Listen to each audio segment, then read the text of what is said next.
Hello, so in this video we're going to look at Unit 3, Verifying Trig Identities and Equations. This Unit 3 covers sections 7.1 to 7.5 in the Openstax Precalculus textbook, first edition, and the link to the textbook will be included in the description below, along with the notes and the slides.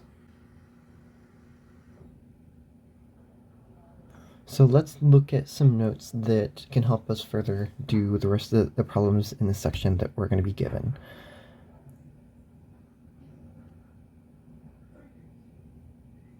So first, we're going to be given some trig identities via the two lists that we are given. So within the identities, you're going to be given equations, and you're going to two equations that are going to be equal to each other, and you're going to have to work them a certain way, whether you're switching the equations. So for example, if we were to take this function right here, we could read it as it is, so sine squared of u, cosine squared of u equaling 1, but we also could change it to fit our equation that we're going against. So let's say we wanted sine equals this. So in order to do that, we could easily take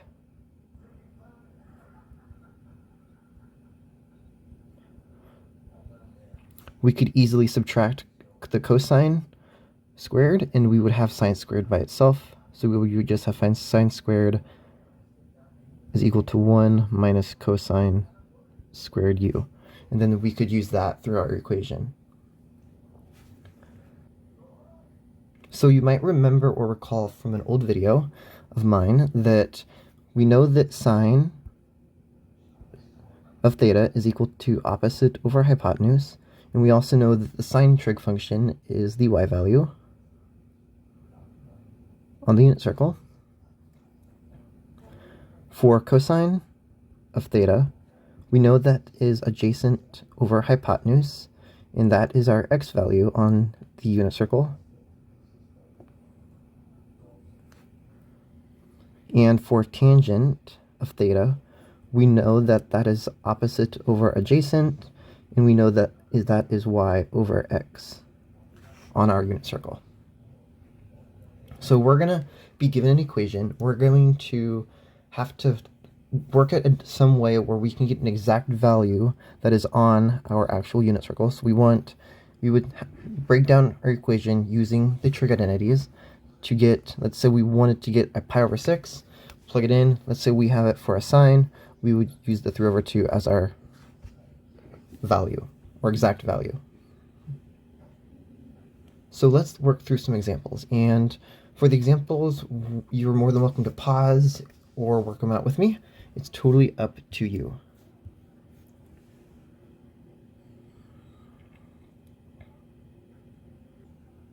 So first, we're given to find the exact value of sine of 11 pi over 12. And so we know that 11 pi over 12 is not on our unit circle. However, that being said, we could use some difference identity where we can take and split this. As long as it equals 11 pi over 12, we're safe. So we could do 9 pi over 12 plus 2 pi over 12. And we could also simplify these equations because they both divide. So we could divide this left 9 pi over 12 by 3. And we could divide this 2 pi over 12 by 2. And we would get a 3 pi over 4 plus a pi over 6. So now we know that those values are on our actual unit circle. So we can break this up, and we can break this 11 pi over 12 into our 3 pi over 4 plus our pi over 6. And if you look at the trig identities, you can see there's a sum difference. And so we would have to break it into a sine value, cosine value, plus cosine value, sine value. So that's how we're going to set this up. So we can set up a sine of 3 pi over 4, cosine pi over 6, plus sine of pi over 6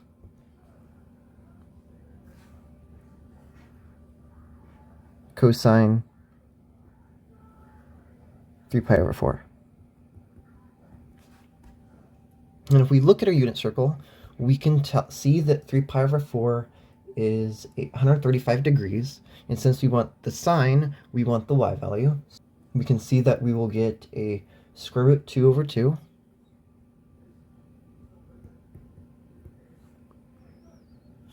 For cosine pi over 6, if we look at our unit circle, you can see that pi over 6 is 30 degrees. And since we want cosine, we want our x value, we will get a square root 3 over 2.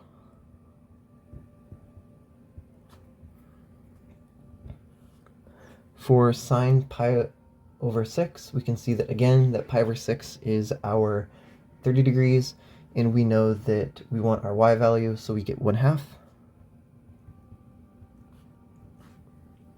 For cosine 3 pi over 4, we know that that is 135 degrees, and we know that we want our x value, and so we get a negative square root 2 over 2.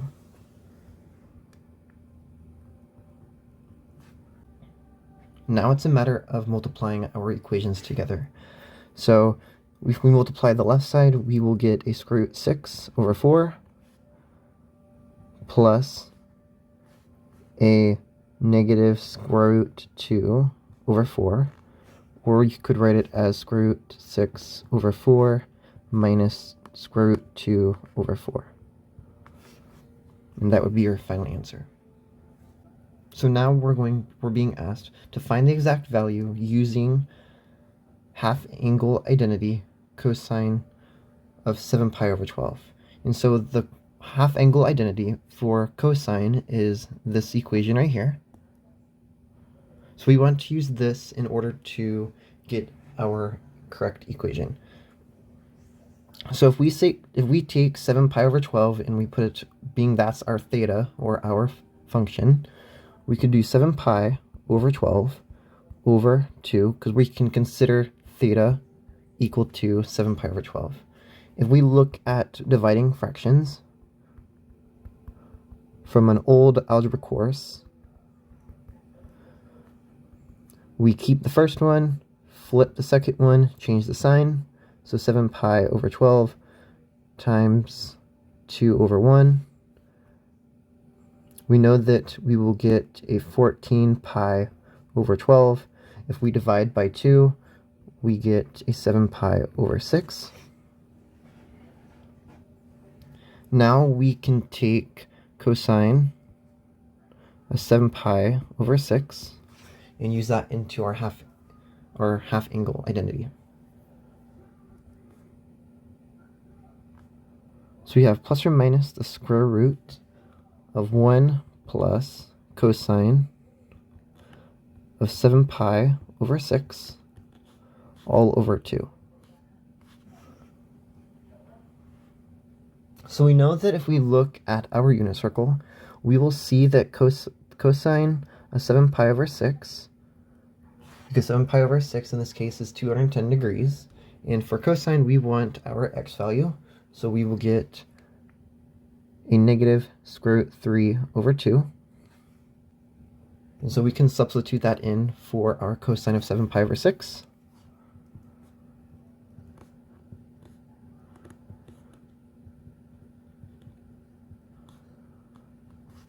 And we put it all over 2. So if we look at finishing this problem, we ultimately have to put it all over 2. So we could write it as 1/2 minus square root 3 over 2 all over 2. So we would have to find this value first. So if we take square root 3 over 2 divided by 1/2, we keep the first one, flip the second one, change the sign, KFC. So we go square root 3 over 2 times 2 over 1, and we would get a 2 square root 3 over 2. Or you can simplify it to square root 3. So your final answer would be plus or minus square root 1/2 minus square root 3 over 1. So now we're going to try to find all the solutions within this 0 and 2 pi interval, and we have the equation cosine of 2x minus cosine of x equals 0. So we know that if we take the actual equation, we can go cosine of 2x minus cosine of x equaling 0. And if we look at our trig identities, we actually have a double angle identity right here. So we can rewrite it as 2 cosine squared of x minus 1 minus cosine of x equaling 0. And we can rearrange the equation. So we'll have 2 cosine squared x minus cosine of x minus 1 equaling 0. And so we can kind of treat this as a polynomial because we can substitute for cosine. So we could also look at this equation as 2x squared minus 1x minus 1 equaling 0, because we can plug cosine for x. And so we could use our quadratic formula, negative b plus or minus square root of b squared minus 4ac all over 2a. And if we plug in all the values for it, we want the opposite of b being negative 1, so we're going to go to a positive 1 plus or minus b squared, so negative 1 squared minus 4 minus 2 minus negative 1 all over 2 times 2 on the bottom. Within the radical, we find that we get 9. So we'll get 1 plus or minus the square root of 9 all over 4. And when we do the square root of 9, we get a 3. So we'll have 1 plus or minus 3 over 4. And we can find that when we split it up, 1 plus 3 over 4, which is equals 1, because we'll have 4 over 4. And then we'll have 1 minus 3 over 4, which will give us a negative 2/4, and we can reduce it to a negative 1/2.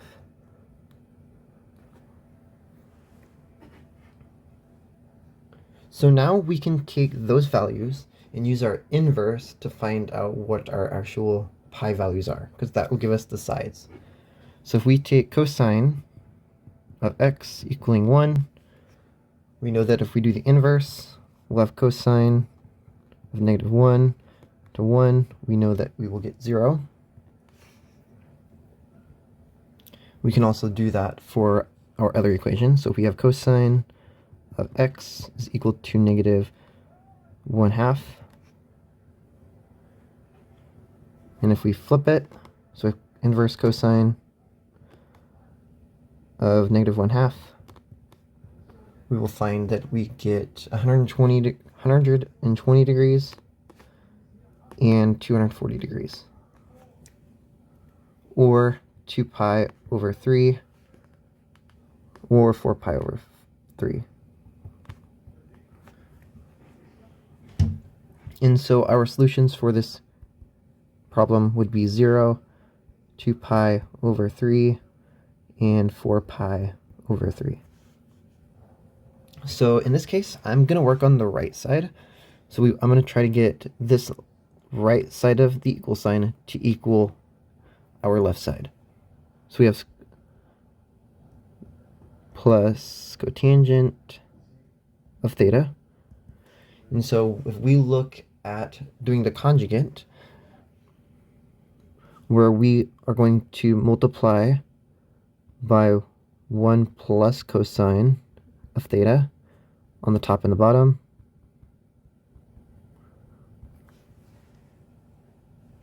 we will get a sine of theta plus 1 plus cosine of theta. all over 1 minus cosine squared of theta.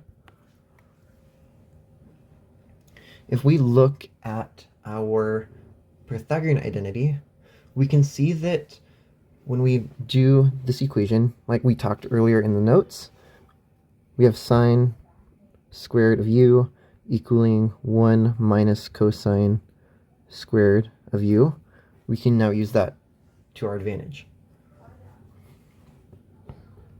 So we can write sine of theta, and then 1 plus cosine of theta, and then on the bottom we can just write sine squared of theta. However, since we have a sine of theta on the top and the bottom, we can cancel it out on the top, and we can cancel the squared. So we are going to be left with 1 plus cosine of theta over sine of theta. So if we decide to split this up, so we have sine by itself, where we have 1 over sine of theta plus cosine of theta sine of theta. So we know that 1 over cosine is a reciprocal, and we can write that as the inverse trig function. And we know that the inverse trig function for cotangent is cosine over sine, so we know that we get our cotangent of theta back. And that checks out. So that would be for the right side of the equation. So now we're given this equation, and we want to do the same thing where we want to verify that the left equals the right or the right equals the left. And so in this one, I'm going to make the right equal the left. As a personal preference, you're more than welcome to make the left equal the right. In this case, I'm going to make the right equal the left. So we know that if we look at our equation, we can factor out a cotangent squared of theta because we have 1 in common on each side of the minus sign. So we factor out a cotangent squared of theta. We are left with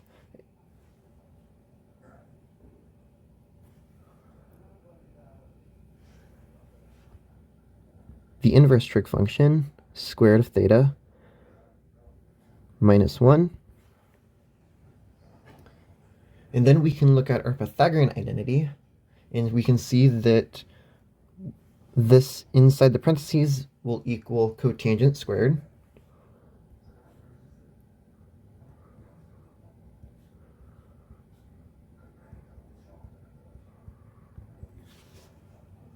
And if we multiply our exponents together, we will get our cotangent to the 4th of theta. And so that one checks out. We are going to be doing the same process as we've done before. So in this case, I'm going to make the right side equal the left side. So we know that we're equal to whatever our left says.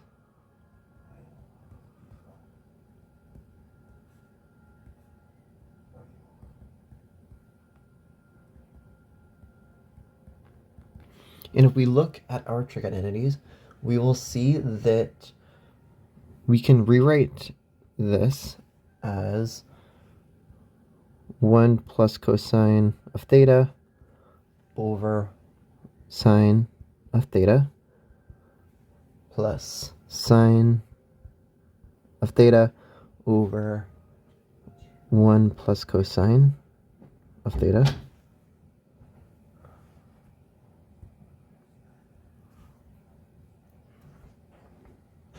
And since we want a common denominator, if we multiply by the least, no, that's not right.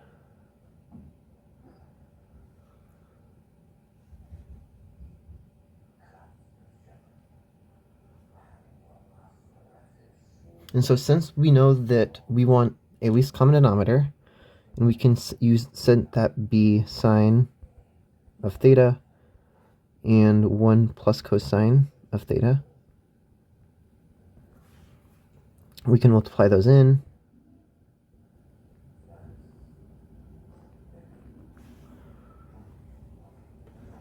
To where the other side we have on the both denominators of the fractions to equal. So on the bottoms we'll get sine of theta and 1 plus cosine of theta. And then on the top, we know that when we're using the least common denominator, we know that when we factor for this equation, we know that when we multiply it by our least common denominator, our sine functions will cancel.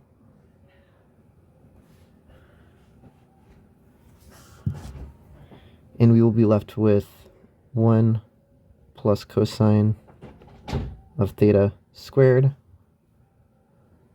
And for the right side, we know that if we plug in 8 and we multiply it by our least common denominator, we know that our 1 plus cosine of theta will cancel, and we will be left with sine squared of theta.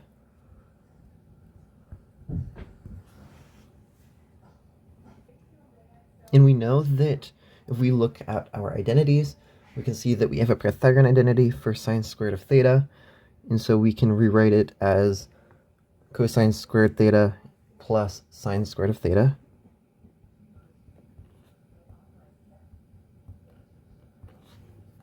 We know that we would get 1 plus 2 cosine of theta.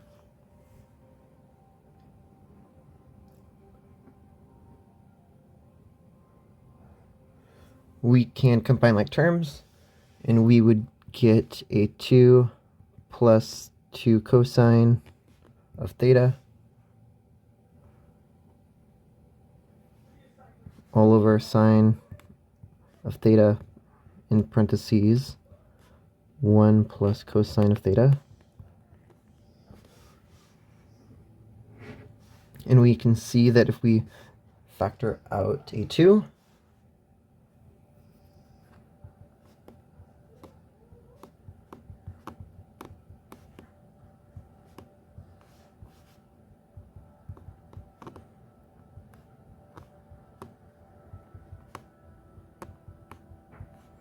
we can cancel our 1 plus cosines of theta, and we're left with 2 sine of theta, and that would just be a reciprocal function, and we can rewrite it as 2 with our trig function. So in this one, we want to make sure our trig, we want either the left to match the right or the right to match the left. And so I'm going to make the right match the left.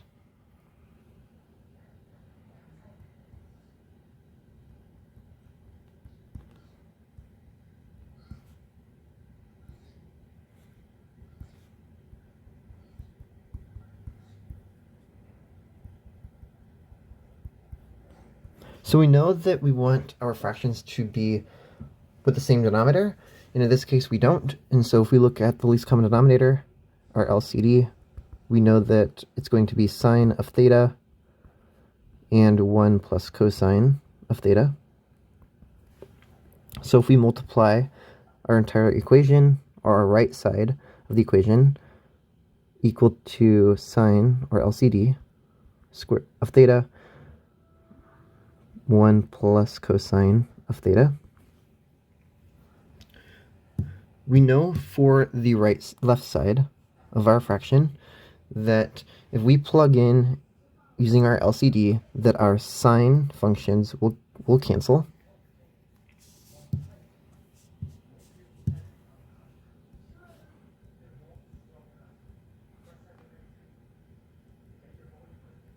But we'll still have to include our 1 plus cosine of theta.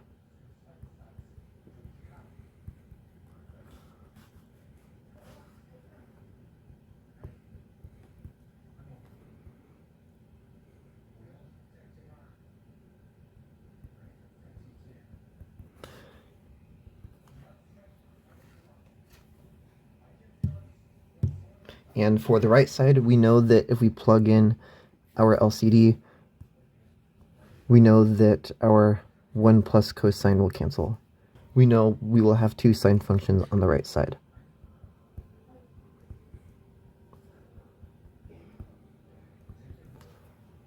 We know that if we FOIL our two binomials, we know that we will find that we will get 1 plus 2 cosine theta plus cosine squared of theta plus sine squared of theta all over sine of theta and 1 plus cosine of theta. But if we look at our trig identities, we can see that this right here is a trig identity, and we can set it equal to 1. So we will get 1 plus 2 cosine of theta all over sine of theta 1 plus cosine of theta. If we combine like terms, we will get 2 plus 2 cosine of theta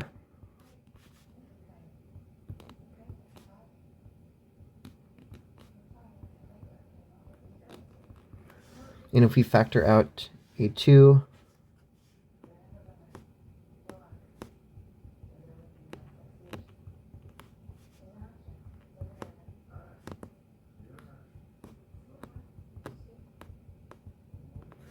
we can cancel our 1 plus cosines on the top and the bottom.